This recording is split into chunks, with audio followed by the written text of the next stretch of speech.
I'm on my debt freedom journey right now. And a lot of you may be beginning your debt freedom journey, or you might have been on your journey for a while. Now, for me, I know firsthand how difficult this task is, right? It's not easy at all. And if you try to follow certain steps, certain experts' advice, you might find yourself kind of spinning your wheels if there was an emergency to happen, right? We all know the whole save $1,000 for emergencies. I believe in that wholeheartedly, and I recommend it, especially as a starting amount towards your savings, so you can start, building some momentum toward paying off debt. Now, the only thing with that was, just from my experience, was that $1,000 is not enough for a lot of emergencies, especially if you have an emergency like flooding. If you have an emergency like a major car repair. I mean, you just name it. I mean, we can go down the list of different emergencies. $1,000 doesn't really cover too much in these current times. Now, it might get you a spare tire. It can get you a couple of tires, maybe some minor mechanical issues, but a lot of things are a lot more expensive, right? And that happened to me multiple times. Roof repair, you need to get some roof work done. That costs more than $1,000. So what I did was I came up with my own process, my own way that I'm going to feel comfortable paying off debt aggressively. And I wanted to share this with you guys. I believe it's relatively simple. It's easy to do, and you can tailor it to your own needs. And I want to share it with you.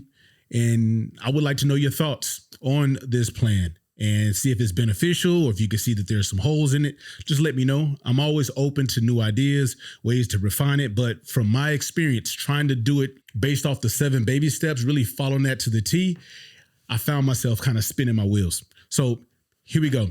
What did I do when I started this plan? I got my notes in front of me, so when I look off, please pardon me. I just want to make sure that I don't miss anything. So the first thing I did was I opened a high yield savings account. Then I developed what I call a safe number, and I'll explain that later. Then I established automatic payments that goes toward my debt payments. It's that simple, right? But here's the steps with a little more detail as far as how I did it. So step number 1, opened a HYSA. SA is a high yield savings account. And to make it simple, you basically earn more interest than a typical savings account, right? Sometimes it could be 10 to 12 times more. It's a benefit, if you ask me. So I chose Ally Bank, which offered me a 3.8% interest rate at the time. There are other great options like Marcus by Goldman Sachs, Capital One 360, and Discover. Step number 2, I paid myself first. So every time I get paid, I have a fixed amount that is direct deposited into my HYSA, my high yield savings account. Step number 3, I saved my first $1,000. Now, the $1,000 is the staple pretty much in any debt payoff plan. You want to get your first $1,000. I wholeheartedly believe in that. So I saved my first $1,000, and I continued to pay my regular debt minimum payments until I built up my $1,000. Step number 4, I identified my safe number. What is a safe number? A safe number is an amount of money that I feel will allow me to stay afloat in the event an emergency happens, such as I need a new car, or if I need to get some work done around the house that could cost me $2,000 to $3,000.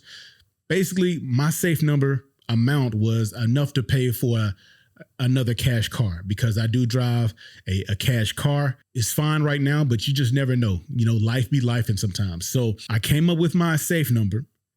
And once I got that amount, I moved on to step number 5. So step number 5, I automated everything.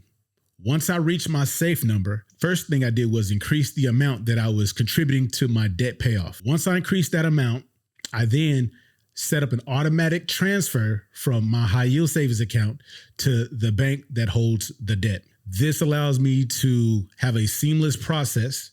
It allows me to ensure that the money that I'm going to use to pay off debt is in the account. So there is no hiccups. There is no late fees or anything like that. And it gives me a peace of mind.